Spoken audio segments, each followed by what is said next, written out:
दुसरा दिवस आहे, मोठ्या संख्येने तरुणाई येते. कशा प्रकारे पाहताय तुम्ही? सुद्धा पाहणी केलेली आहे, पहिली प्रतिक्रिया काय आहे? मला खूप आनंद आहे की आपण वेव सारखा हा उपक्रम राबवला आहे.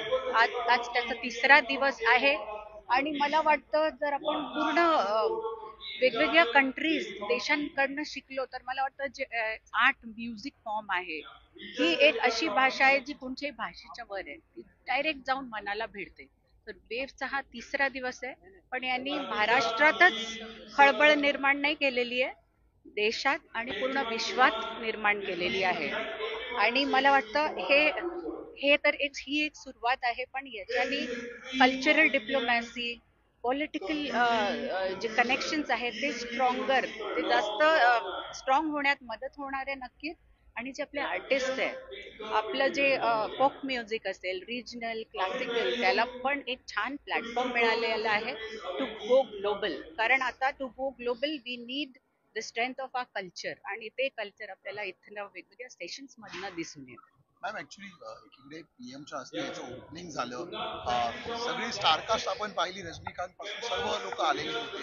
उद्योजकांनी सुद्धा कौतुक केलं अंबानी सारख्या. मात्र ऑपोजिशन ज्या प्रकारे टीका करतात की 9 तास नटी नट्यांसोबत पंतप्रधान थांबले होते, त्यांना देशाची चिंता नाही का? त्याला काय उत्तर द्याल? त्यांना मी म्हणेन तुम्ही जमैकन इकॉनॉमी पहा, तुम्ही साऊथ कोरियनचं के पॉप पहा.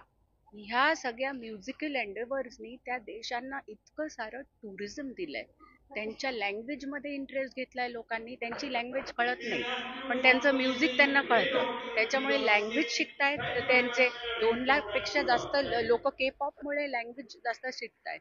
कॅरिबियन नेशन आहे आपला जमैका, छोटासा नेशन आहे, त्याच्यात रेगे म्युझिक मुळे तो फेमस झाला. आज टुरिझमच्या भरोशावर असे देश जगतायत. तर आपल्याला गरज आहे की नाही इकॉनॉमिक डेव्हलपमेंटची, आर्थिक दृष्ट्या सुदृढ व्हायची, तर त्याच्यात कोणतंही आपल्याला ऑप्शन दिसलं तर ते मागे नको ठेवायला.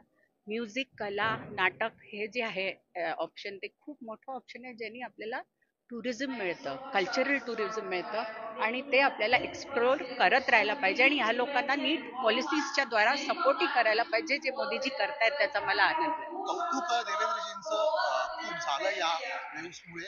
ऑपोजिशन्सला सुद्धा तुम्ही निमंत्रण द्याल का इथे येऊन अटेंड करायला, जेणेकरून त्यांनाही कळेल की कशा प्रकारचा कार्यक्रम? त्यांना निमंत्रण आहेच, आणि ज्यांच्याकडे निमंत्रण नाहीये मी स्वतः देईन त्यांना, काय इश्यू.